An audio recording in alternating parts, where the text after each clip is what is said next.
দেখেন একটা ভূমিকম্প হয়েছে, অনেক বাসা মনে ফেটে গেছে।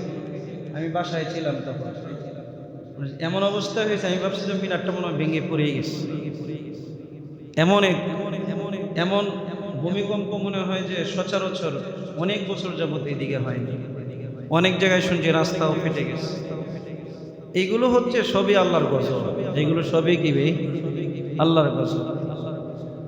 আল্লাহর গজব পৃথিবীতে নতুন কিছু নয়।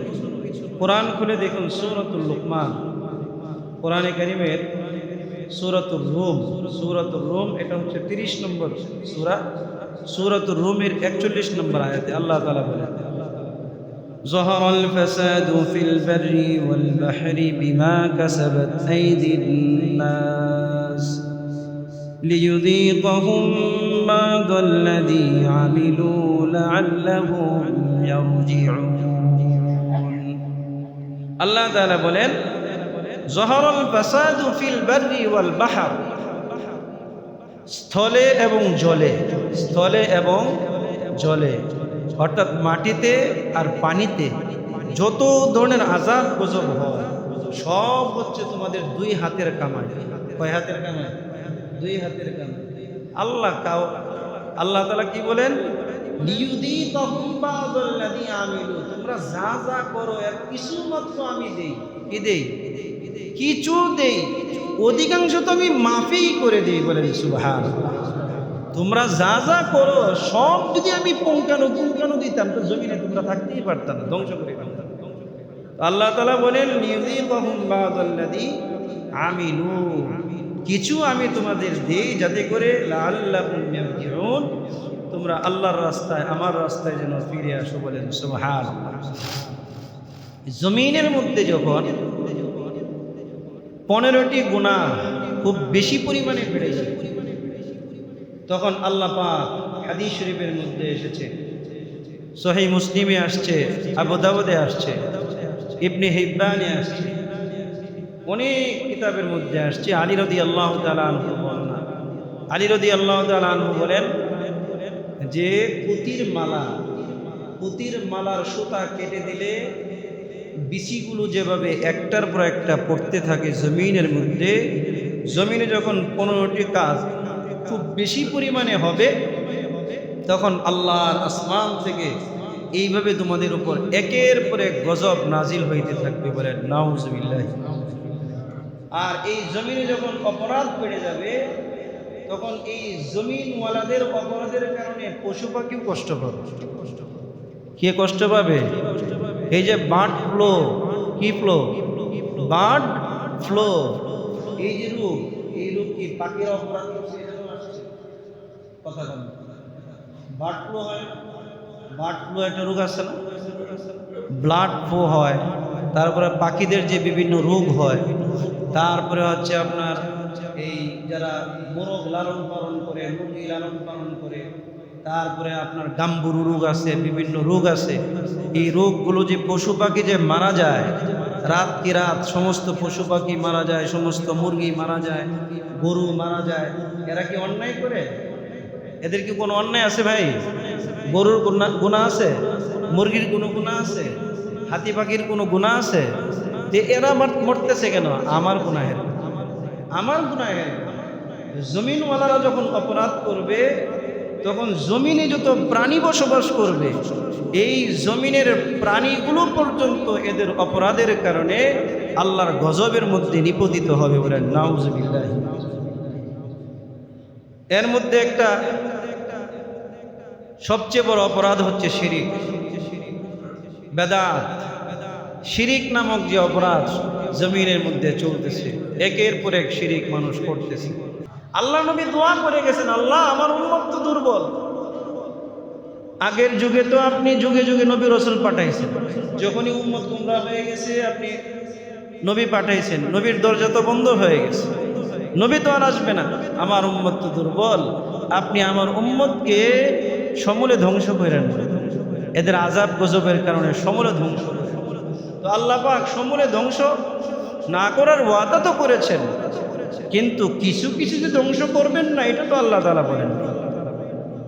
তো জমিনে আযাব গজব আসার একটা কারণ হচ্ছে শিরক, বেদাত। আত্মীয়তার সম্পর্ক ছিন্ন, আত্মীয়তার সম্পর্ক ছিন্ন। আমাদের সমাজে আছে না নেই? কথা কয় না, আছে? আত্মীয়তার সম্পর্ক নাই। নতুন নতুন আত্মীয় হয়, কিন্তু পুরাতন আত্মীয়দের সাথে আর আত্মীয় থাকে? কথা কয় না, আছে? নাই। 2 নাম্বার, আমানতের খিয়ানত, আমানতের খিয়ানত আছে? আছে। 3 নাম্বার, যাকাতকে জরিমানা মনে করা। যাকাতকে কি মনে করা? জরিমানা মনে করা। আমাদের সমাজে যাকাতকে জরিমানা মনে করা হয় কিনা? আমার কাছে এই এলাকারই এক মুসল্লি বলতেছে, হুজুর বাৎসরিক ট্যাক্স দেই সরকার। কি দেই? সরকারকে ট্যাক্স দেই, প্রতিটা পণ্যের ভ্যাট দেই, তারপরে যাকাত কিসের? তারপরেও কি যাকাত কিসের? বাৎসরিক ট্যাক্স দেন সরকারকে, আপনি প্রতিটা পণ্যের আপনি ভ্যাট দেন, সরকারকে দেন, এটা লাভ করেন না আপনি? তো আপনি যাকাত তো দিবেন আল্লাহ, কাকে দিবেন? ওয়াকরিদুল্লাহ ফারদান হাসানা, আপনি তো আল্লাহর নির্দেশ, এটা আপনি আল্লাহকে দিবেন। যাকাত পরিপূর্ণরূপে দেয়া, দান সদকা করে। আজ পর্যন্ত কেউ গরিব হয়েছে? কথা বলেন, হয়েছে কেউ? মাল সদকা করে কেউ গরিব হয়েছে? গরিব হয়নি। তো মানুষ এটাকে কি মনে করবে? জরিমানা মনে করবে। কি মনে করবে? জরিমানা মনে করবে। আরেকটি অপরাধ হচ্ছে সমাজে নেশা বেড়ে যাবে। নেশা আছে? হ্যাঁ, কাঁঠাল পাতা, তারপরে আমরা যেভাবে খাদ্য খাই, খাদ্য আমরা যেভাবে কি খাই, খাদ্য খাই অনায়াসে, আস্তে আস্তে আমাদের নেশাগুলো আমাদের সমাজের মধ্যে এইভাবে অনায়াসে মানুষ খুব সুন্দরভাবে পাচ্ছে। আপনি এখন একটা খাদ্য অর্ডার করেন, এটা পাইতে আপনার কষ্ট হবে, কিন্তু 100 পিস ইয়াবা ট্যাবলেটের অর্ডার দেন, সর্বোচ্চ আধা ঘন্টা দেখবেন যে অ্যাভেলেবেল। আছে না নাই? কথা বলেন। আধা কেজি আপনার ইয়া লাগবে, কি কয়টাকে? সিদ্ধি, সিদ্ধি, গাজা, গাজা। হ্যাঁ, আধা কেজি গাজা লাগবে, পাওয়া যাবে? কথা কয় না। আপনারা চুপ আছেন কেন? পাওয়া যাবে? অ্যাভেলেবেল কিনা? আপনার আজকে বার্থডে, আমার এই বার্থডেতে 100 লিটার আমার বিদেশি মদ লাগবে, পাওয়া যাবে? পাওয়া যাবে না? ব্যাপক হারে যখন নেশার প্রচলন সমাজের মধ্যে হবে, আল্লাহর গজব আসবে। আরেকটি কথা, সেটা হচ্ছে আরেকটা মারাত্মক অপরাধ। ব্যক্তিগতভাবে তো এই অপরাধ আমরা করেই থাকি, সামাজিকভাবেই এই অপরাধ আমাদের সমাজে চলতেছে। সেটা হচ্ছে গান বাজনা। সেটা কি ভাই? গান বাজনা। সারাদিন ছাগলের মতো, 3 নাম্বার বাচ্চার মতো 2টা কানের মধ্যে এয়ারফোন লাগে, সারাদিন গান তো শুনতে আছে, আল্লাহ পাইতাছে। এই যুবকগুলো, মানে এদের না আছে কোনো এইম ইন লাইফ, না আছে এদের কোনো ভবিষ্যৎ পরিকল্পনা, না আছে এদের জীবনের কোনো টার্গেট, এদের না আছে জীবনের কোনো ফিরিস্তি, এদের না আছে জীবনের, জীবন নিয়ে কোনো লিখন, জীবন নিয়ে কোনো চিন্তা ভাবনা। কথা কন ঠিক না বেঠিক? আল্লাহ, কি ভবিষ্যৎ এদের!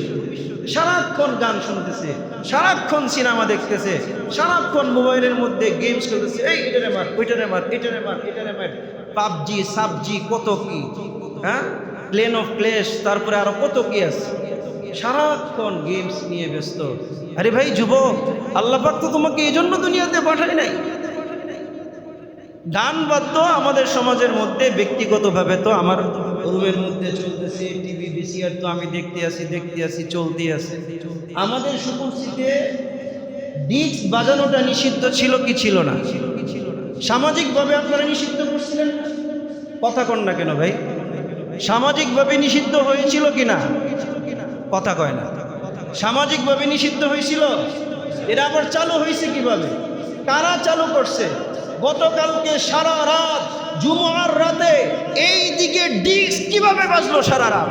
আপনারা কি সুস্থ মস্তিষ্কের মানুষ না অসুস্থ হয়ে গেছেন? আপনাদের কি বিবেক নষ্ট হয়ে গেছে?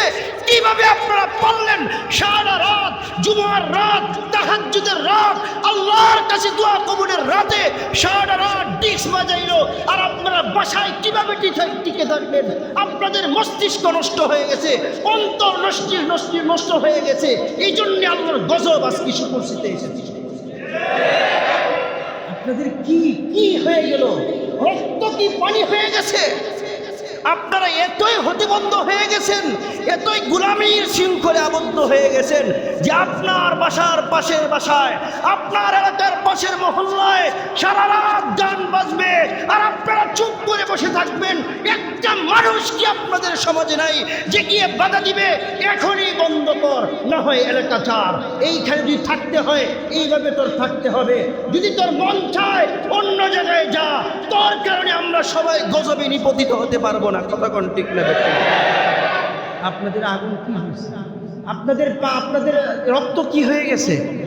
কালকে আমি যদি সুস্থ থাকতাম আমি একা যেতাম, আমি বিছানা থেকে উঠতে পারি না, আজকে জুমা পড়ানো আমার ইচ্ছা ছিল না, আমি বেলাল সাহেবকে দিয়ে জুমা পড়াইতাম, কিন্তু আমি আর ঠিক থাকতে পারি না, ঠিক থাকতে পারি নাই। কিভাবে সম্ভব? আপনাদের রক্ত কি হইল ভাই? আপনাদের ইমান, সবাই তো ইমানদার, ইমানের পাওয়ার কোথায় গেল? কিভাবে সম্ভব? আপনারা কল্পনা করতে পারেন? আপনারা শুনেন নাই গতকালকে রাত্রের অবস্থাটা কি এক অবস্থা? কেন শুকুর শীতে আবার এটা চালু হইল কিভাবে? আপনারা কি চান এইভাবে চালু থাকবে? কথা বলেন, চান না বন্ধ হোক? চান একদম শুকুরশির সেই আপনার সিমরানের মোড় থেকে ধরে একদম বালুঘাটের সেই মোড় পর্যন্ত এই পুরা এলাকায় যেখানে ডিস্ক বাজবে আমি ইমাম সাহেব নেতৃত্ব দিব। কে কে আমার সাথে থাকবেন? কে কে থাকবেন? লিল্লাহি তাকবীর, লিল্লাহি তাকবীর। আজকে থেকে স্পষ্ট ঘোষণা, আজকে থেকে শুকুরশীতে প্রকাশ্যে আর কোনো ডিস্ক বাজবে না। সে যেই হোক, যে নেতার গড়েই হোক, সে যত বড় পাওয়ারফুলই হোক, বিরোধী দলীয় হোক, সরকারি দলীয় হোক, সে যেই হোক, এই শুকুরশীতে আর কোনো ধরনের গান বাজনা হবে না, হবে না, হবে না ইনশাআল্লাহ। ঠিক আছে তো ইনশাআল্লাহ? আমরা এক পরিবারের জন্য আমরা সবাই গজবে নামব না। কথা কন না? আজকে যদি ভূমিকম্প হইতো সবাই ক্ষতিগ্রস্ত হইতো কিনা? অলরেডি অনেকের বাসা শুনলাম ফেটে গেছে, ক্ষতিগ্রস্ত হয়েছেন না সবাই? কি বলেন? তো ভাই একজনের অপরাধে আমরা কেন এটা, আমরা কেন এই অপরাধে আমরা এটার ভুক্তভোগী হব? কথা কোন ঠিক না? ঠিক। এই জন্য আমরা কেউ ভুক্তভোগী হতে চাই না। কোনো ধরনের গান বাজনা হবে না। যদি গান বাজনা করতে চান আপনার বাসায় আপনি করেন, কাহারও যেন ডিস্টার্ব না হয়, এটা আপনার ব্যাপার, আমরা ওইখানে ডিস্টার্ব করব না। কিন্তু আপনি অন্যদেরকে গান শোনাইতে বাধ্য করবেন, এটা আমরা সহ্য করব না। ঠিক আছে না ইনশাল্লাহ? আপনার মেয়ের হলুদ, গায়ের হলুদ, ছেলের গায়ের হলুদ, আপনি যেমনি ইচ্ছা এমনি করেন, কোনো সমস্যা নাই। কিন্তু গান বাদ্য আপনি বাজায়েন না, গান বাদ্য বাজায়েন না, ডিস্ক বাজায়েন না। ইনশাল্লাহ যদি বাজান তাহলে আমরা আপনার কাছে যাব। আর যদি আপনি তারপরেও না মানেন, দেখি আপনার জানাজা কে পড়ায়। আপনার পরিবারে কেউ মারা গেলে জানাজা কে পড়ায় সেটা আমি দেখে ছাড়বো। জানাজা পড়াবো না, যদি ইমামতি চলে যায় চলে যাক, কিন্তু জানাজা আমি পড়াবো না ইনশাআল্লাহ। আমরা আর কোনো গানবাদ্য হইতে দিব না। আপনি অবশ্যই অবশ্যই গানবাদ্য থেকে বিরত থাকবেন। ঠিক আছে তো ইনশাআল্লাহ? আল্লাহ পাক আমাদের সবাইকে এই ধরনের আযাব গজব থেকে হেফাজত করুক, সকলে বলে আমিন। আল্লাহ তাআলা আমাদেরকে এই ধরনের গুনাহ থেকে হেফাজত করুক, সকলে বলে আমিন।